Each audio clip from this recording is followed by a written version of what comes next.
Ce vendredi 2 mai 2025, le centre-ville de Lubumbashi a connu un après-midi de tumultes et de bouleversements. Une journée cauchemardesque pour les marchands illicites qui, malgré de nombreuses mises en garde et audiences conciliatrices, ont vu leur espoir s'écrouler sous les pieds de la loi. Le maire de la ville, Patrick Kafwimbi, résolu à restaurer l'ordre urbain, a lancé l'opération Zéro marché illégal avec une rigueur qui n'a laissé place à aucun compromis. Premier symbole de cette reconquête de l'espace public, le Square George Forest.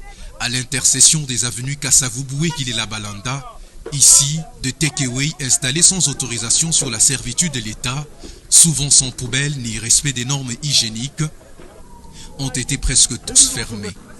Le rond-point Kamagnola et l'avenue de la Révolution ont été également nettoyés de leur marché de carburant, surnommé autrefois les Kadhafi, vidés en quelques heures sur instruction directe du maire. Dans le cœur palpitant du centre-ville, les forces de l'ordre urbain ont ciblé les vendeurs ambulants de produits aphrodisiaques et des médicaments traditionnels. Saisis, embarquements, descentes surprises, tout a été mis en œuvre pour faire tomber le mur de ces désordres urbains devenus familiers. L'opération s'est poursuivie à l'ancien bâtiment des statistiques, au bâtiment Grana et jusque dans le couloir discret qui servent de refuge aux vendeurs clandestins. Partout, des marchandises ont été confisquées, de petits restaurants improvisés, fermés.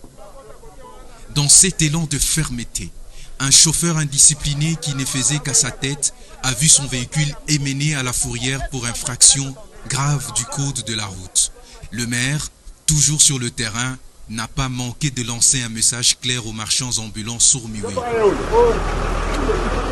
Semaine prochaine, l'endroit de l'autre côté, vous ne pouvez pas vous éparpiller en vie. Dans ma gilet, nous allons faire un jour laisser passer.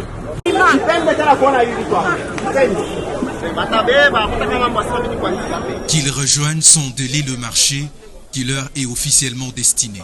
Un dernier avertissement, grave et sans appel, a été lancé aux propriétaires de boutiques, quincailleries et magasins le long de l'avenue Lomami. Ce dernier, transformant trottoirs et servitudes publiques en un marché pirate à ciel ouvert, ont été sommés de cesser immédiatement cette pratique.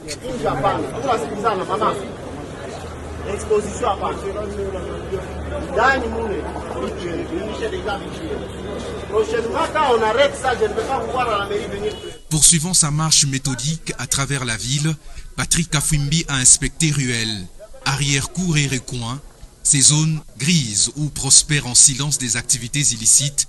Il a dénoncé ces lieux de cachette qui ternissent l'image de la ville et exposent la population louchoise à des risques sanitaires alarmants. Cette opération, au-delà de sa dimension répressive, se veut un signal fort. Lubumbashi veut redevenir une ville digne